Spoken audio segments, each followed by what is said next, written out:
50 ឆ្នាំក្រោយតើពួកយើងកំពុងធ្វើអ្វីនៅ50 ឆ្នាំក្រោយគឺឆ្នាំ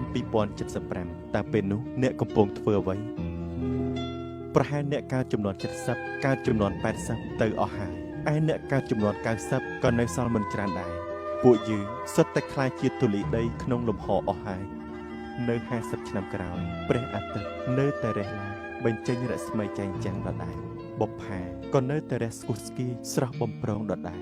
នៅក្នុងលោកនេះអត់មានតែវត្តមានរបស់អ្នកប៉ុណ្ណោះក៏អត់មានវត្តមានរបស់ខ្ញុំដូចគ្នាទូរស័ព្ទទំនើបយ៉ាងណា Facebook TikTok របស់យើងគ្មានវត្តមានអាប់ដេតរបស់យើងទៀតឡើយនៅពេលដែលគិតដល់រឿងទាំងអស់នេះហើយតើអ្នកនៅប្រកាន់ច្រើនទៀតទេតើអ្នកនៅស្អប់គុំគួនទៀតទេនៅពេលដែលការគិតរបស់យើងមិនស្ថិតនៅខ្សែព្រេកកង់តែមួយយើងត្រូវចេះគោរពគ្នានៅពេលដែលយើងឲ្យតម្លៃលើរបស់ផ្សេងគ្នាញញឹមដាក់គ្នាក៏ល្អប្រឹងបញ្ចេញរស្មីរបស់ខ្លួនឯងមិនខ្វាយខ្វល់នឹងពាក្យសម្ដីអ្នកដទៃជុំវិញខ្លួនរឿងរ៉ាវគ្រប់យ៉ាងចេះមើលរំលងបើកចិត្តទូលាយទើបយើងអាចមានពេលគយគន់ទេសភាពផ្កាយរីកតាមផ្លូវដើររបស់យើងបាន